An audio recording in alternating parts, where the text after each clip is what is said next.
Objetivos desta aula: reconhecer a estrutura do modelo relacional, compreender como as restrições permitem o que? Manter a integridade do banco de dados. O modelo relacional, ele é bastante utilizado em aplicações comerciais. Beleza.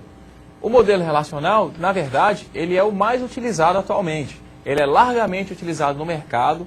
Primeiro, porque as tecnologias que envolvem os bancos de dados no modelo relacional já são tecnologias experimentadas, consistentes, bem testadas. Existem diversos sistemas gerenciadores de bancos de dados voltados para bancos de dados relacionais. Então, facilita a adoção desse tipo de banco de dados quando a gente vai implementar aplicações comerciais. Então, na hora de escolher o tipo de banco de dados que você vai usar, por saber que existem diversos sistemas voltados para esse modelo acaba se tornando o mais utilizado atualmente. Aqui, relação diz respeito a um conjunto de elementos de mesma estrutura. Então, quando a gente falar em relação no contexto de banco de dados, é diferente de falar em relacionamento. O relacionamento é uma forma de associar duas entidades, certo? E uma relação é um conjunto de elementos, um conjunto de itens de mesma estrutura. Mas é importante não confundir relação com relacionamento, certo? Então, uma relação é um conjunto de itens, um conjunto de elementos. Por que que o termo relação se aplica à área de banco de dados? Porque um banco de dados é um conjunto de dados armazenados eletronicamente. Ora, se é um conjunto de dados, nós podemos dizer que é uma relação de dados, certo? Então, o termo relação ele é bastante utilizado para descrever o modelo relacional de banco de dados. Nós dizemos que a estrutura de um banco de dados no modelo relacional é baseado em tabelas. Uma tabela é a estrutura de dados que é utilizada para implementar uma relação em um banco de dados relacional, ou seja, um banco de dados que segue o modelo relacional. Então, quando tivermos relações de dados, relações de registros, relações de itens, esses itens em um banco de dados relacional serão implementados, serão estruturalmente armazenados através de tabelas, usando-se tabelas. Então, essas tabelas que são mostradas aí no exemplo, elas são usadas para representar, para implementar as relações, conjuntos de dados, que vão armazenar as ocorrências de entidades ou relacionamentos em um banco de dados relacional. Beleza.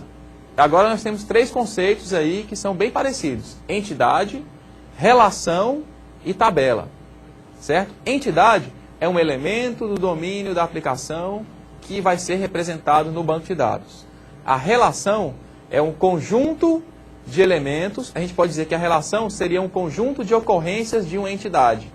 E a tabela é a estrutura de dados usada para implementar uma relação em um banco de dados, certo? Então, são três conceitos muito próximos que são complementares dentro da área de banco de dados relacional. O grau de uma relação é o número de atributos que essa relação possui. Então, se é o número, uma entidade, ela possui o quê? Atributos, né? A entidade, como nós vimos aqui, é a mesma coisa da nossa relação, a nossa tabela que nós estamos tratando. Então, o grau dessa entidade, dessa tabela, será como? Dessa relação? Será de acordo com o número de atributos que ela possui. Um exemplo de livros aqui. Nós temos o atributo código, né? Temos o atributo título, edição e autor, certo? Então nós temos ali, são quantos? 1, 2, 3, 4. Então o grau da nossa relação, dessa nossa relação livros aqui, é 4. Por quê? Porque possui então 4 atributos, né? Tupla, quase nunca é usado. O que é uma tupla? A tupla ela é uma linha em relação, né, em uma relação que representa uma instância com valores definidos. Não está muito legível para vocês, mas aqui nós temos o código, né? Nós temos atributos aqui, ó, o código, título, edição. Cada linha dessa tabela aqui corresponde a uma tupla. O código 101. O código 101 com o título Introdução a Sistema de Banco de Dados. 8ª edição, com o autor chamado date, né? Então, esse conjunto aqui de valores, de ocorrências aqui, dessa instância aqui, ela se chama uma tupla. Não somente o código, só o 101, mas tem que fazer um grupo, né, um conjunto, lembra do que o professor estava falando no início aqui? Um conjunto desses atributos aqui, eles formam uma tupla. Cada linha da minha tabela aqui, com todos os seus atributos, é uma tupla. Então, na relação de livros acima, é composta por 4 tuplas. Vejam, 1, 2, 3, 4 tuplas. Então, a tupla é o conjunto de atributos, né? São o conjunto de valores que formam uma ocorrência de uma relação.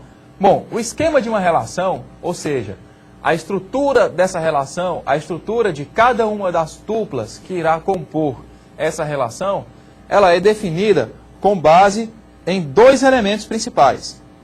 Um, que é o nome da relação, para identificar essa relação entre todas as outras que podem estar contidas no banco de dados.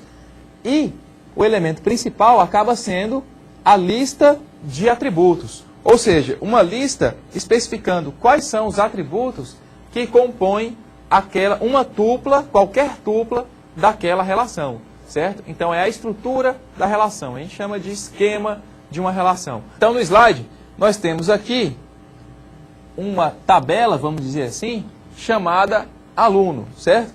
Essa tabela aluno possui 3 campos, 3 atributos, ou seja, uma ocorrência da entidade aluno vai possuir 3 atributos: matrícula, nome e curso, certo? Então, matrícula, nome e curso vão compor a lista de atributos de uma tupla dessa relação.